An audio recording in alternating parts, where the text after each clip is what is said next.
Welcome to the reading of Guide's Greatest Hero Stories. Chapter 6. Marcia's Magic Violin. Fannie A. Smith, July 29, 1964. It isn't much fun to practice, Marcia said, as she put her violin in its case. What good does it do anyway? No one cares to listen to me playing. The other children are running around having a good time outside, and I have to come in after school every day and just practice. Marcia didn't realise that she was talking out loud. Mother came in just then and said, "Are you through practising for today, dear? You really are getting your piece well. How much can you play by memory now?" "I played it all today several times and some yesterday. Do you think I'll have it for the recital, Mother?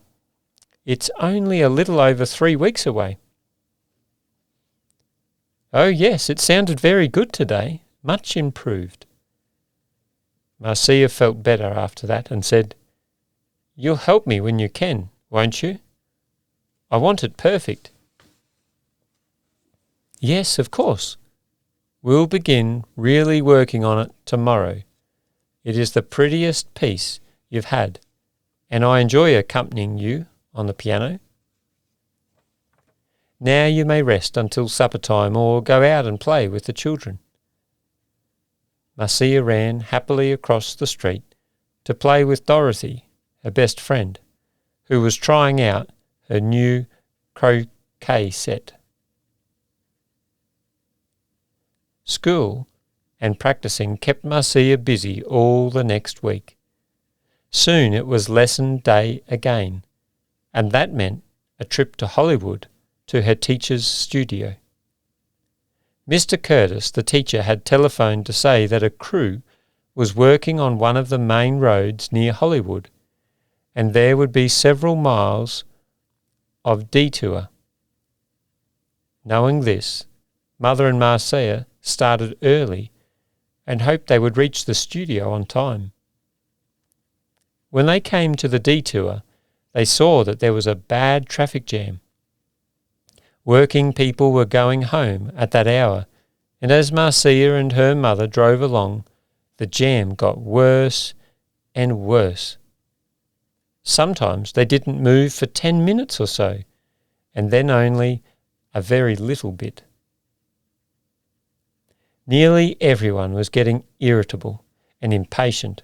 Horns honked all around them, on left and right, in front and back. The noise only made the situation more stressful.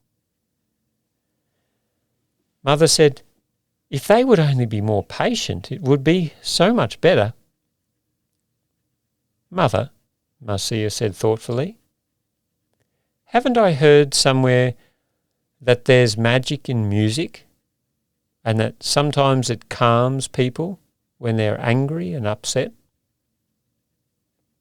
"Yes, I've heard that too, and I believe it does," Mother replied. Marcia was all excited. She had just thought of something. "Do you suppose there could be any magic in my violin if I played something? Do you think anyone would listen? Shall I try it? What shall I play?" For she was taking the violin out of the case and waiting for the next stopping place. She said, "I believe I can play all of the mazurka by memory now, and it would give me good practice for the recital. Do you think I dare?" "Yes, dear. It would be very nice if you did. Forget yourself and think only of your violin and how pleased the people will be. We can ask the Lord to help us when we're doing something that will help others and please Him." Marcia always had a hard time playing in public and felt shaky and scared.